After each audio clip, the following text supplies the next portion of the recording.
Fala aí, galerinha, tudo certinho? Nesse bloco 17 a gente vai fazer uma coisa diferente. Simbora, simbora! Nesse bloco 17 vamos fazer uma revisão geral do que fizemos até agora. Se joga! Eu com minha blusa do CRD. Beleza, galera, vamos nessa. Olha só, nesse bloco 17, tudo isso para chamar a atenção, velho, para que a galera venha e assista. Então vamos lá, nesse bloco 17, o que é que a gente vai fazer? Eu já tinha dito lá no início que a gente, assim, ali no meio, a gente ia parar e ia revisar. Então a gente vai revisar todos os pontos agora, de uma forma bem rápida, bem bacana, bem tranquila, para que justamente a gente vá repisando a matéria, beleza? Então vamos lá, olha só, é rapidão, tá certo? São 50 e poucos pontos, não é? A gente vai um a um aqui, revisando exatamente aquilo que falamos.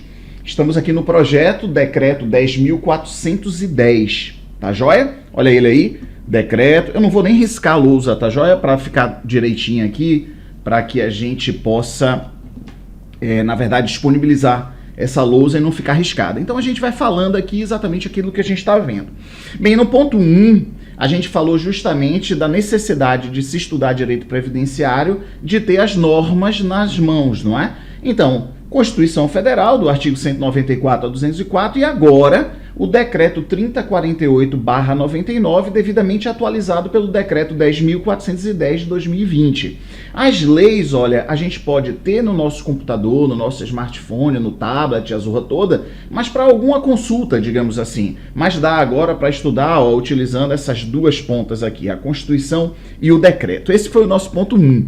O ponto 2, a gente tratou sobre mudança na nomenclatura, não é? Auxílio-doença hoje é o auxílio por incapacidade temporária, e aposentadoria por invalidez é auxílio por incapacidade permanente.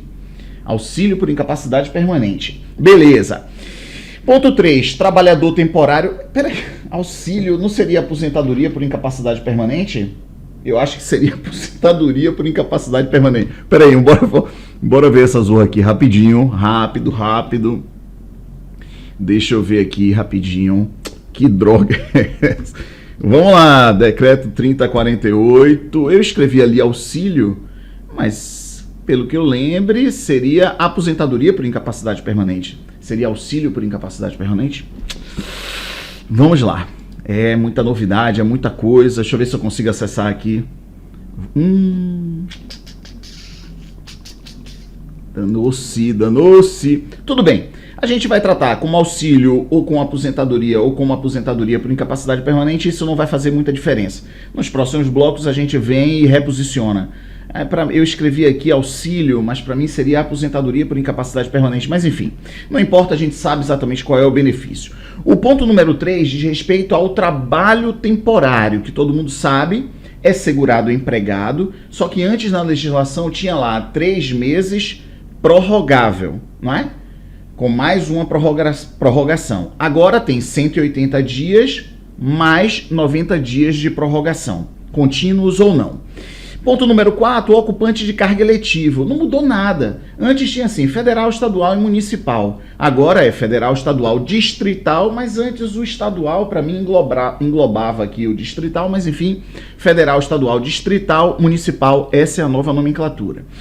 Ponto número 5, inclusão de trabalho intermitente, do trabalhador intermitente como segurado empregado, e a gente colocou aqui a fundamentação na CLT para você dar uma lida e mais ou menos ir se acostumando do que se trata esse segurado empregado, trabalhador intermitente. E eu lembro que deu o exemplo de, por exemplo, o garçom, não é? De um restaurante que tem movimento especificamente na sexta-noite e no sábado durante o dia. Então ele contrata um trabalhador justamente para sexta-noite e sábado durante o dia. Beleza?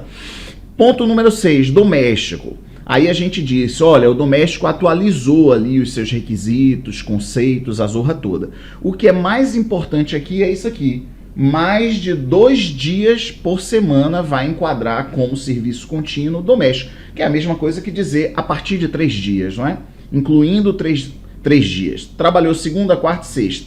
Segunda, quarta e sexta, beleza, já é doméstico. Trabalhou segunda e quarta durante a semana, já não é doméstico, seria diarista. Beleza? Então vamos lá. Ponto número 7, inclusão como contribuinte individual dos médicos ali do programa Mais Médico, Projeto Mais Médico e do programa Médicos pelo Brasil.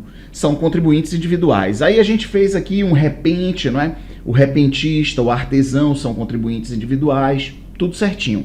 No ponto número 9, a gente falou que, olha, pode ter um marido e mulher, a mulher tem uma empresa e o marido ser funcionário empregado daquela empresa, não tem problema nenhum. Mas não pode a mulher ser ali, né, é a empregada, que está empregada na casa, tudo certinho, e o marido está desempregado. Aí eles têm a brilhante ideia de, eu vou assinar a sua carteira de trabalho como meu doméstico, ou vice-versa. Não, não pode. O vínculo empregatício mantido entre cônjuges e companheiros não impede o reconhecimento de qualidade de segurado, excluído o doméstico. Beleza? Ponto número 10. A inclusão de segurado facultativo do atleta beneficiário de Bolsa Atleta. Inclusive está até no nosso novo livro, mas a gente mandou para a editora, teve o negócio da pandemia, a editora fechou, eu não sei o que é que vai dar. Beleza? Então vamos lá, inclusão de segurado facultativo, o atleta beneficiário de Bolsa Atleta. Manutenção da qualidade de segurado. A gente sabe que são aquelas 7 situações, isso não mudou, mas mudou a primeira situação do segurado em gozo de benefício. Ele mantém sua qualidade de segurado sem limite de prazo, mas aí não inclui o auxílio acidente. Beleza? Aí a gente botou aqui, fez ali aquela linha temporal de cessa o auxílio por incapacidade temporária, aí o cara vai ficar com sequelas definitivas, vai trabalhar e receber o auxílio justamente para complementar a sua remuneração. Em algum momento no futuro não tem remuneração, mas continua recebendo o auxílio acidente indefinidamente até a aposentadoria ou até a morte. Tá joia?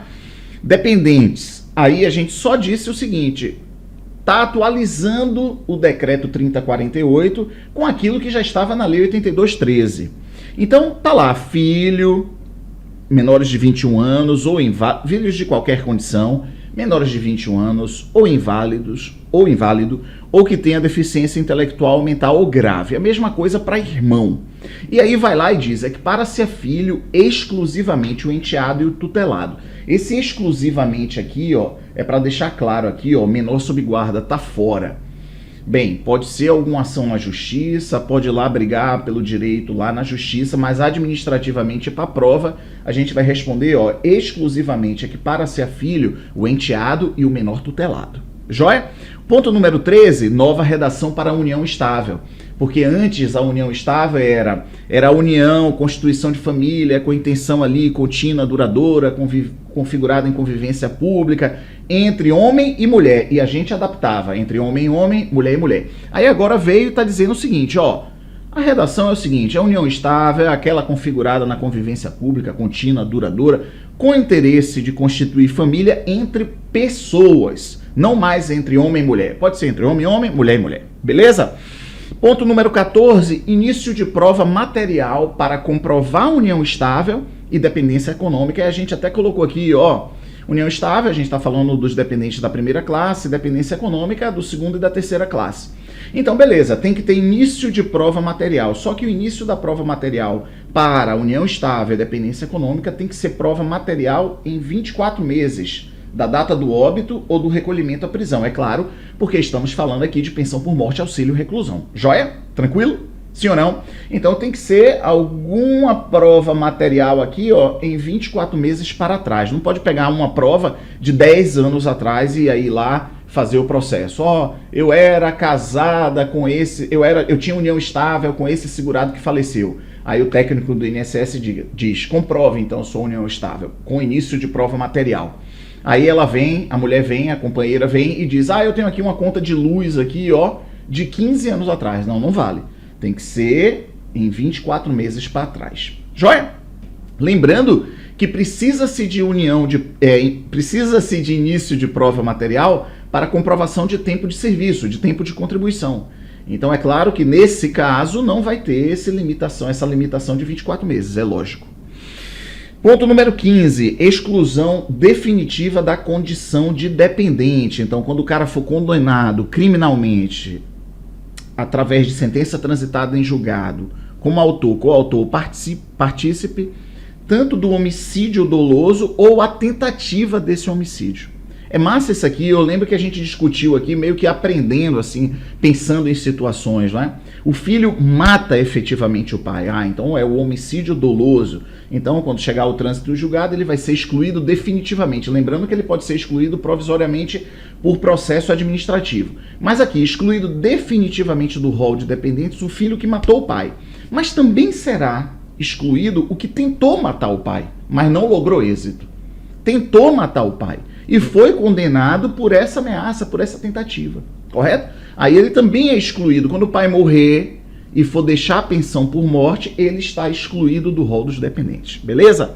Esse foi o ponto número 15. Vamos lá no ponto número 16. A invalidez ou deficiência intelectual, mental ou grave devem ocorrer antes de 21 anos, isso a gente já sabia, né? Ou antes do casamento, emprego público, comércio, emprego, emancipação. Ou seja, se antes dos 21 anos ocorre a invalidez ou a deficiência intelectual, mental ou grave, completados 21 anos não se perde a qualidade de dependente. Agora, se completou 21 anos, perdeu a qualidade de dependente e aí ficou inválido, não recupera a qualidade de dependente. Isso tem que ocorrer antes de 21 anos, ou do casamento, emprego, claro que nesses 5 casos para baixo aqui, antes dos 21 anos. Vamos lá para o ponto 17. Não será admitida a inscrição pós-morte, a gente discutiu bastante isso. Sempre foi assim, mas agora está consignado na lei. Só é admitida a inscrição após a morte do segurado especial. Ponto 18. Benefício por incapacidade, auxílio por incapacidade temporária, aposentadoria por incapacidade permanente. Vale como tempo de contribuição aquele período, mas não vale como carência. Tá lá, ó. Essa era uma pergunta sempre costumeira. Os alunos, vem cá, vale como tempo de contribuição aquele período que o segurado recebeu benefício por incapacidade? Vale como carência? Não, não vale como carência. Tá joia? Na justiça, se for o caso, o segurado pode até ganhar a causa, mas administrativamente não vale como carência. Ponto 19. Salário de contribuição ele tem que ser menor ou igual ao salário mínimo na competência para valer como tempo de contribuição ou como carência, independentemente da quantidade de dias trabalhados. Então, se um segurado empregado trabalhou 10 dias numa empresa e recebeu seu salário proporcional 10 30avos, beleza, normal. Se foi superior a salário mínimo, superior ou igual, tá valendo. Se foi inferior, não está valendo. Aí depois a gente vai ver as possibilidades de complementação, enfim. Mas o salário de contribuição, ele tem que ser necessariamente maior ou igual ao salário mínimo, independentemente de quantos dias foram trabalhados naquela competência. Ponto número 20, o taxista. E o que é que a gente botou aqui? 20 anos, filiado. Aqui foi um exemplo que eu botei, mas a gente queria falar sobre isso aqui, ó.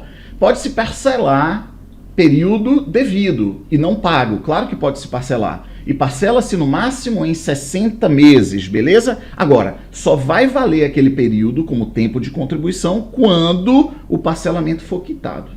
Tá joia? Não basta pagar uma primeira parcela do parcelamento e agora eu quero aproveitar todo aquele tempo de contribuição que é o objeto do parcelamento.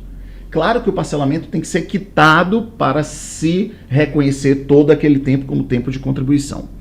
O ponto 21, a gente tratou sobre acabou a proporcionalidade. Então, o salário de contribuição, para valer como carência, tempo de contribuição, para entrar no cálculo de salário de benefício, para a contagem recíproca entre regimes de previdência, tem que ser menor ou igual ao salário mínimo. Joia? Acabou a proporcionalidade.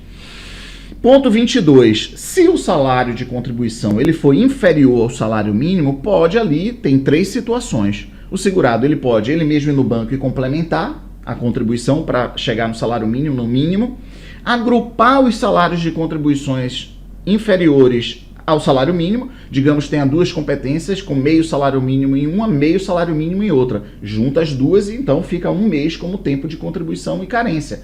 Melhor do que não ter nenhum mês. Ele tem 2 meses com menos do que salário mínimo. Junta 2 em 1, pelo menos 1 ele garante como tempo de contribuição, carência, cálculo, salário de benefício, contagem recíproca. Beleza? Qual é a outra possibilidade? Tô no mês com meio salário mínimo, no outro mês com 1,5. Aí eu pego esse meio aqui que excedeu e jogo no outro. Aí eu fico com 2 meses com 1 salário mínimo. Beleza? Seria utilizar o excesso de uma competência para complementar outra competência. Beleza, ponto 23, atividade gratuita, serviço voluntário, não geram filiação obrigatória, é lógico. Ponto 24, mudou, não é? O rol daqueles 17 documentos, não é? O rol dos 17 documentos para comprovar a união estável e dependência econômica, a gente encontra ali no artigo 22, no parágrafo 3º do decreto 3048, e antes a legislação dizia, tem que se apresentar no mínimo 3 documentos daquele rol de 17. Agora são 2, e ainda mais. Pode ser somente um, e depois você vai, através da justificação administrativa, tentando provar ali a condição de união estável ou de dependência econômica. Ponto 25, eu tratava a nomenclatura de uma forma errada. Errada não. Eu tentei antever como seria a nomenclatura, eu estava dizendo aposentadoria voluntária, mas a legislação veio como uma aposentadoria programada.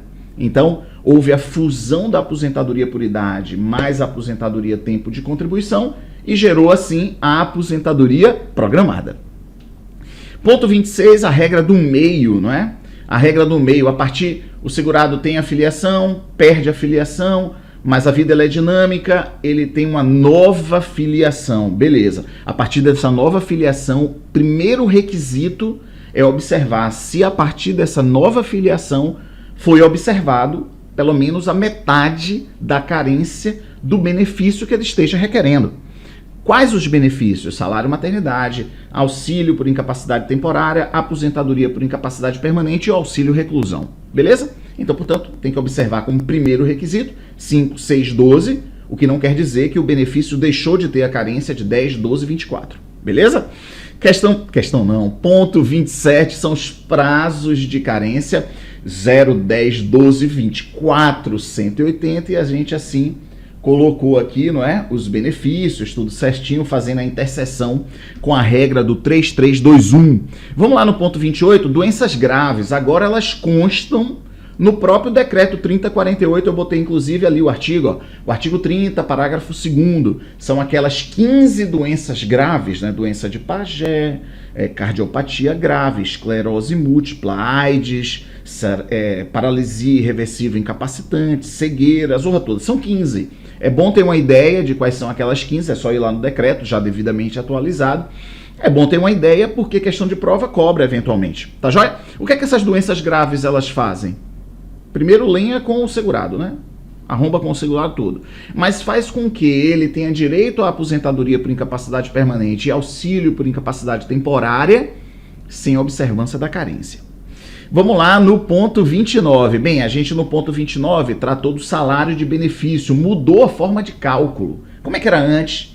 Era a média aritmética simples dos maiores salários de contribuição correspondentes a 80% de todo o período contributivo. E agora não tem negócio de descartar as 20% menores remunerações. Não, não tem. Agora é a média aritmética simples de todos os salários de contribuição correspondente a 100% do período.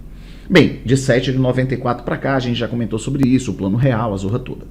Ponto 30, 13º salário é base de incidência, é simples assim, mas ele não compõe o cálculo do salário de benefício que a gente acabou de ver como é que é a nova forma de cálculo. Beleza? Ponto 31, a renda mensal do benefício, auxílio por incapacidade temporária, a gente sabe, não é? Aquelas duas situações, 91% do salário de benefício novo, não é? Ou a média aritmética dos 12 últimos salários de contribuição, ok? E se não tiver, e se não houver 12, 10, a média dos 10. E se não houver 8, a média dos 8. Enfim, não importa. O fato é que calcula um, calcula o outro, dos dois valores, o menor. Vamos lá no ponto 32, qual é a renda mensal do benefício, auxílio ou aposentadoria por incapacidade permanente? É 60% mais 2% vezes o salário de benefício. Esse 2% aí é cada ano que suplantar 20 anos para o homem, 15 anos para a mulher. Entretanto, o cálculo já é direto 100% se for decorrente a aposentadoria por incapacidade permanente, decorrente de acidente do trabalho, doença profissional e doença do trabalho. Ok? Beleza, 100% do salário de benefício. Vamos lá no ponto 33. A aposentadoria, o auxílio, mas enfim, não importa. A aposentadoria por incapacidade, nem que esteja lá como auxílio, eu vou chamar de aposentadoria. A aposentadoria por incapacidade permanente, o segurado tem obrigações perante a Previdência. submeter-se a exames, reabilitação profissional, tratamento gratuitos, diversos, enfim, mas é facultado transfusão de sangue e tratamentos cirúrgicos, beleza. Aí o ponto 34 diz assim, mas é isento daquelas obrigações anteriores quando o segurado completar 60 anos, beleza? Ou quando ele completar 55 e já receba benefício por incapacidade por 15 anos. A isenção não se aplica a 4 situações. Quais são as 4 situações? São essas aí. Quando o segurado fizer o requerimento para incluir, adicionar aquela parcela de 25%, quando ele necessita da assistência permanente de terceira pessoa, solicitação do segurado para que ele retorne. Aí por que o cara vai solicitar? Porque tem diferença. Se ele volta voluntariamente, sem comunicar a Previdência, cancela o benefício de imediato. Mas se ele solicita, aí tem aquelas mensalidades de recuperação. Subsídios na concessão da curatela, subsídios à justiça, né? E apuração de fraude. Beleza? Vamos que vamos. Ponto 35, o segurado aposentado por incapacidade permanente em decorrência de AIDS, ele está dispensado de obrigações independentemente de observar essas situações aqui. Joia? É uma exceção. A aposentadoria programada, que é a fusão da aposentadoria por idade e tempo de contribuição. Quais são os requisitos? 62 anos mulher, 15 anos de contribuição. 65 anos homem, 20 anos de tempo de contribuição. Lembrando que o homem tem aquela situação de que se já era filiado, mantém-se os 15 anos de contribuição. Bem, qual vai ser a renda mensal do benefício à aposentadoria programada? 60 mais 2% vezes o salário de benefício. Beleza? Esse 2% vai ser cada ano que suplantar 20, cada ano que suplantar 15, no caso da mulher. Qual vai ser o ponto 37 do professor? O professor é só você tirar menos 5 anos na idade, e lembrando que ele tem que comprovar 25 anos de tempo de contribuição em efetivo exercício de magistério. Então fica assim, 57 anos a professora, porque é 62 menos 5. 60 anos o professor, porque é 65 menos 5. Tem que ter 25 anos de efetivo exercício de magistério. Ah, somente sala de aula? Não! Qualquer modalidade, em qualquer nível. Ou seja, o cara pode ser um professor de educação física, por exemplo. E ele pode nem estar mais em sala de aula, ele pode estar na direção, no assessoramento, na coordenação pedagógica. Isso aqui é o que a gente botou, ó. Professor em diversos níveis e modalidades, estando exercendo a função de direção, coordenação e assessoramento. Ponto 38. É vedada a conversão de tempo de serviço no magistério em tempo comum em qualquer época. Ou seja, se eu trabalhei 1 ano como professor, aí eu já não sou mais professor, eu tenho 1 ano. 1 ano de tempo de contribuição. Não tem multiplicador. Vamos lá no ponto 39, aposentadoria por idade. Isso que foi bastante sui generis, né? A gente, olha só, manteve a nomenclatura aposentadoria por idade do rural. Aí nesse ponto a gente falou, ó, quem é o rural? É o empregado rural, é o contribuinte individual rural, é o avulso rural, é o segurado especial, é o garimpeiro em regime de economia familiar. Bem, quais são os requisitos para o rural? 55 anos mulher, 60 anos homem, tem que ter 15 anos de tempo de contribuição. E o cálculo, outra situação muito sui generis, o cálculo ainda é aquele cálculo antigo, de 70% mais 1% a cada grupo de 12. E o mais novo ainda é de que o salário de benefício será o salário de benefício novo, beleza? E a renda mensal da aposentadoria por idade do segurado especial é salário mínimo, porque ele não contribui sobre o salário de contribuição em regra. Tá joia? Vamos lá no ponto 40, aposentadoria por idade do trabalhador rural. A gente botou aqui o quê? Enfim, não é? Quando ele contribui exclusivamente sobre a receita bruta da comercialização da produção, a gente já tinha posto no ponto anterior, a renda mensal do segurado especial na aposentadoria por idade é o salário mínimo. Joia? Ponto 41, a gente está tratando aqui de quê? Da aposentadoria especial, que antes não tinha idade mínima e agora tem as idades mínimas, ok? 15 anos de tempo de contribuição, 55 anos de idade. 20 anos de tempo de contribuição, 58 anos de idade. 25 anos de tempo de contribuição, 60 anos de idade. Qual vai ser o ponto 42? Aposentadoria especial. Como é que vai ser a forma de cálculo? Igualzinha, 60 mais 2% vezes o salário de benefício novo. E vai ser 2% a cada ano que suplante 20. Peraí, que zorra é essa? Que zorra é essa? Se você tem aqui atividade que o cara tem um requisito com 15 anos, Ah, então nesse caso de aposentadoria 15 anos é a cada ano que suplante 15. E no caso de mulher, a cada ano que suplante 15. Então a gente botou aqui as exceções, tá joia? Atividade de 15 anos e mulheres. Vamos lá no ponto 43. Ponto 43 é outra situação sui generis na legislação, porque a emenda 103 falou o seguinte: para segurado com deficiência nada muda. Nada muda. Então, continua tendo aposentadoria tempo de contribuição, continua tendo aposentadoria por idade, continua tendo fator previdenciário e a forma de cálculo também continua da mesma forma. Então, aposentadoria tempo de contribuição, como é a forma de cálculo anterior? 100% do salário de benefício. Como é que é o cálculo da aposentadoria por idade? 70% mais 1% a cada grupo de 12 vezes o salário de benefício. Só que aqui tem uma novidade que a Constituição não trouxe. Para mim isso é inconstitucional, mas enfim, é o que está valendo. Salário de benefício novo. O que a gente imaginou é que, inclusive, o salário de benefício para o segurado com deficiência seria o salário de benefício anterior, aquela média aritmética dos maiores salários de contribuição correspondentes a 80%, mas não está assim no decreto. O decreto diz que é para utilizar o salário de benefício novo. Beleza? Tranquilo? Qual vai ser o ponto 44? Não será devido auxílio por incapacidade temporária ao segurado recluso em regime fechado. Joia. Aí a gente fez isso aqui que ficou massa, não é? O cara vem recebendo auxílio por incapacidade temporária, é recolhido à prisão em regime fechado, o benefício ele é suspenso por 60 dias. Se ele consegue responder em liberdade dentro desse período de 60 dias, restabelece o pagamento do auxílio por incapacidade temporária a partir da data da soltura. Mas se a prisão ela é decretada ilegal, o benefício que foi suspenso volta a ser pago desde quando ele foi suspenso. Aí tem só uma situação. Qual é a situação? É de que se houve pagamento de auxílio reclusão. Porque se houve pagamento de auxílio reclusão, não vai se pagar o auxílio por incapacidade temporária integralmente, e sim somente a diferença. Ok? Tranquilo? Se houve. Aí a gente fez isso aqui, que está muito massa. Vamos lá no ponto 46. Cumprimento da pena em regime aberto e regime semiaberto dá direito ao auxílio por incapacidade temporária. Não dá direito ao auxílio reclusão. Mas dá direito, não tem essa situação aqui de suspender o auxílio por incapacidade temporária. Se o cara for preso para cumprir pena em regime aberto ou semiaberto, não tem problema nenhum continuar recebendo o seu auxílio por incapacidade temporária. Vamos lá no ponto 47. O auxílio por incapacidade temporária é um dos benefícios que podem ter valor inferior ao salário mínimo, quando o segurado exercer mais de uma atividade e ficar incapacitado para somente uma delas. Beleza? Show de bola? Show.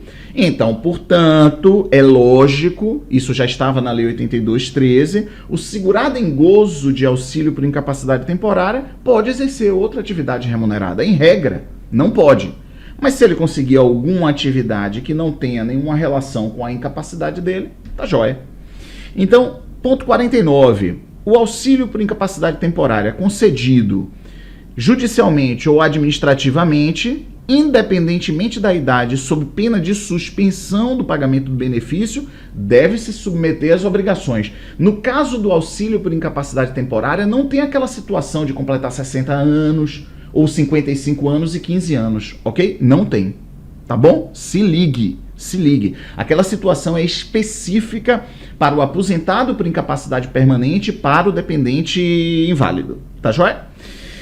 Vamos lá no ponto 50. O ponto 50, eu não sei o que foi esse ponto 50, mas cessa o auxílio por incapacidade temporária e tem essas três possibilidades. Ou o cara se aposenta por incapacidade permanente, ou ele volta a trabalhar sem nenhuma sequela, tá massa, tá tranquilo, ou ele fica com sequelas definitivas, que reduziu sua capacidade laboral, e aí ele volta a trabalhar e tem o seu benefício aqui sendo pago para complementar essa perda, não é, de capacidade laboral que ele antes tinha, não é? Ponto 51, sempre que possível, no ato de concessão do auxílio por incapacidade temporária, tem-se um prazo estimado. Mas se não for possível estimar esse prazo, o benefício cessa após 120 dias. Após 120 dias, beleza? Tranquilidade brasileira? Sim. Vamos lá no ponto 52? Salário família, né? O salário família é devido ao empregado, ao doméstico, ao avulso, que tenha remuneração menor ou igual à baixa renda E a cota é um valor, R$ 48,00 aí, por filho enteado tutelado até 14 anos de idade ou inválido. Aqui tem uma coisa muito interessante, nesse inválido aqui não inclui deficiência intelectual, mental ou grave, ok? Não inclui. E continuou não incluindo, já era assim antes e continuou não incluindo. E mais, quando vai no decreto e vai falando como é que se comprova essa invalidez aqui, essa invalidez é por perícia médica federal. Não se trata daqueles exames psicossócio, alguma coisa, me esqueci o nome, para detectar a deficiência intelectual ou mental, ok? Então, para salário família, 14 anos ou inválidos, não é? De qualquer idade, para o filho enteado e o tutelado. Vamos lá para o salário família devido ao empregado e ao trabalhador avulso. Bem, tem que apresentar esses 3 documentos: certidão de nascimento, é claro, ou a documentação do enteado e tutelado, atestado anual de vacinação obrigatória até 6 anos de idade, joia? E comprovação semestral da frequência escolar a partir de 4 anos de idade. Mudou, antes era 7. Beleza? E para o doméstico, só precisa a certidão de nascimento. Tá joia? Aqui a gente inclusive falou, aqui dando exemplo lá da situação da famosa Ingrid. Beleza? Então, galera, esse foi o nosso encontro. Um resumão. Aí agora a gente vai do ponto 55 a sei lá quanto, e depois a gente faz um outro resumão de novo. Joia? Você que perdeu ali todos os blocos anteriores, pelo menos vendo esse bloco, já tem uma ideia do que a gente fez. E se assistiu todos os blocos anteriores, com esse bloco aqui você ficou doidão aí, vendo de uma forma rápida, e aí você vai ali, não, tem um ponto ali que não tá legal para mim, eu tenho que voltar, enfim. Beleza? Eu com minha camisa aqui do CRB, lá de Alagoas, que minha amiguinha Belle, que deu, o irmão dela, né, Thiago que me deu de presente, ele é torcedor, sofredor do CRB, organizador, é chefe de torcida organizada, joga bomba nos outros, mas é isso aí. Galera, forte abraço, vamos juntos nessa caminhada, não se esquece de se inscrever no canal, marca o sininho para ser notificado toda vez que a gente disponibilizar um conteúdo. E se ligue, faça os comentários, critique, diga que não está gostando, diga que nunca mais quer me ver, não tem problema nenhum. Mas eu quero saber aí como é que está o andamento. E até dê sugestões, né? Eu já vou te adiantando que a gente, em algum momento, logo no futuro próximo, a gente vai fazer uma bateria de questões para que a gente vá internalizando todas essas mudanças aqui, mudanças e atualizações, enfim, no decreto 3048. Forte abraço, vamos juntos nessa caminhada. Tudo de bom em sua vida. Valeu!